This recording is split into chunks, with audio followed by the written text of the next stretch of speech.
In this short podcast within a podcast, you might think about it, I'm talking about how you can use research as your fitness marketing secret weapon.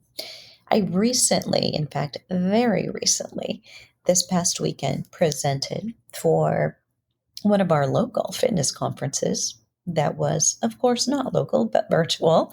This spring, hopefully, we'll all be together again live for September. But that was Fitness Fest. And I'm presenting a couple other times in the next couple of months. This is conference season and the time to collect all those CECs, but most importantly, help yourself grow your business. I shared how to use research and take it to revenue, and I'm doing just that in this episode. But what I'm going to do is suggest that you go to flipping50.com/high impact exercise during menopause. It's a long forward slash, I know, but high impact exercise will get you there. And listen to the podcast that I just released today. I do this frequently. There is no accident in doing this. So, do I want to be known, and am I the science girl who spends her Saturday mornings figuring out what's the brand new research that caters to my market that I need to know to make my programs better for my demographic? And how can I share that with them? What is the best way to do it? And here's how I do. In blogs, in podcasts, that then becomes my social media content. I don't start with social media, not unless I'm doing a poll or a survey trying to gather information and input on what lights up my audience. Once I have that information, now we're in the next layer, and I am targeting my audience with the information they've told me that they want and respond to. And I suggest you do the same. All month long in April of 2021, I've been doing a fitness marketing podcast streak. And you too can go and listen to several of those back episodes. They'll be there forever, but they pertain to this moment we're in. How can you market? How can you sell? How can you build and brand or rebrand in this moment that we're in 10 to 15 minute sound bites? I'll give you these short podcasts to get you thinking so that you can get into action with the rest of your time. Okay, I'm Deborah Atkinson. You're listening to Fitness Marketing Mastery, the podcast where I share for fitness professionals that may be personal trainers, maybe small business owners, or health coaches, marketing and sales strategies that are easy, enjoyable, even fun. And it does not matter if you are in a brick and mortar business or wish that brick and mortar business was busier, or you're doing online, or you're doing in the future forward a hybrid version of training and reaching your people. Marketing and sales strategies are really about psychology and appealing to an individual, and it applies across the board. If you get better at marketing to people online, you will get better at marketing to people in person. Likewise, vice versa. So let's dive in and not spend too much time on this. So, how do I use research as your fitness marketing secret weapon? Well, first of all, putting your marketing into the hands, the ears, and the eyes of your market, meaning you're creating blogs, you're creating podcasts or audios they can listen to, and you're creating videos that explain and relate and reveal research to them in real time. You have now content that makes you credible. You're the source of science. And you also have a reason to get in the media. Do you know if there's a recently studied or recently published study, that's news. And certainly your news media can report on it themselves.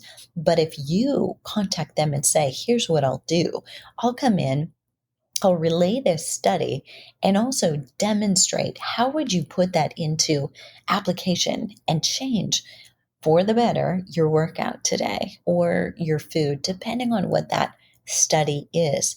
Now they have an interactive segment with movement, with somebody coming in who's a third party. That engages their viewers more, probably gets their ratings up. They're looking for content like that all the time. Make their job easier. Make it easy for them to fill their segments. Hand it to them. Don't make them do the work. So, what you're going to need to do is do this for yourself, but then take it out and say, here's what I can do. Here's another thing that's news. If you're using this to do a presentation, deliver a program, and by that, I don't mean a 4-week, 8-week program you're selling, promoting, because they don't want to hear about that. They also, by the way, don't want to hear about your certifications. It's not about you. It's about what you can do for their viewers. Make sure that you promote and present in that way. So justify what you're doing by how it helps, how it's news, how it's unique, what the missing piece is in that research that people aren't thinking about that you did and are and can reveal to their audience. That's news. But if you're doing a presentation, either online or in your facility, in these times, they both are working, that they could share with, you're doing an open to the public presentation on Wednesday afternoon at 4 p.m. That too is news. And they like to have a news event. So a study, and then how the listeners can get more, talking about current events locally. That's also news. So if you're looking at your local radio, your local TV, this is how to get in the news.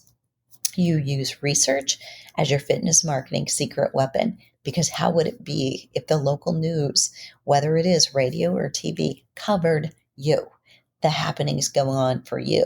And if you do this well, you make it easy for the interviewer to bring to life some study that positively impacts their audience. They will have you back gladly. They may say at the end of the interview, do you have anything else that you'd like to bring? Or be sure to send, more information. If you get something else and you'd like to come back, we'd love to have you back. Or if you don't have that opportunity, before you leave, shake somebody's hand and say, if this was valuable, I'd love to send you some updates. I've got a couple other studies that your listeners may be interested in. Would you like to have them first, right? So let them know that there's other media out there. So ask them permission to send them, and be sure to follow up and say, what's the best way to send that to them? So is it your email? What's your best email? Is it texting or phone number, or texting to let you know I sent you? What's the best way to get something in front of you? Ask that question.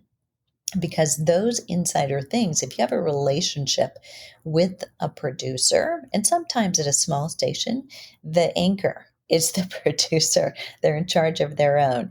But often there's a producer who's booking the guests and taking care of all of that. So for real news, it's, within 3 weeks, you've got to be close, and it's got to be a happening event, and you don't want to overcrowd them with content when, say, if we were going through an election, you're probably not going to get a study in edgewise at that point. But if there's not a lot going on, or if you can make it seasonally relative as well. So spring training going on, all those people jumping into exercise programs. But a recent study suggests maybe we should re-examine the way we're starting that exercise program based on immunity or something else. That makes it even more timely. So see if you can tie it into a season or a holiday or something else that's coming up, not just that the study was just released, but what makes it timely and relevant to this moment in time. There you have it. Okay, that's how to use research. So I want you to head over to flipping50.com/high impact exercise. It's all about high impact exercise during menopause. And if you are someone who caters to females in menopause, and you're not using it, don't know the progression, not sure how do I tie in hormones and physiology the need for potentially losing fat, gaining lean muscle, and kinesiology, taking care of those joints and ligaments that have had a little history at this point, and the psychology of those women specifically who've had a socialization and a conditioning since they were of a certain age about exercise. They carry those thoughts around them with them still today, and also whatever it is that they believe about aging and exercise. And I challenge you, personal trainer or health coach, what do you believe? Do you believe somebody 50 or 55 or 60 needs chair aerobics? They're delicate.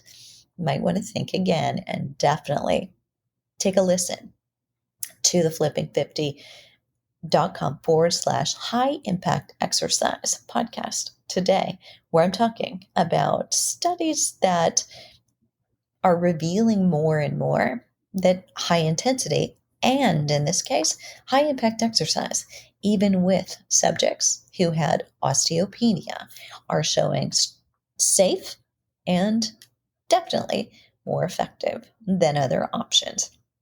There you have it. This is how to use research as your fitness marketing secret weapon. All you have to do is spend a little time with PubMed or looking up specific journals as they pertain to your target market. Anybody can do this, but not everybody will.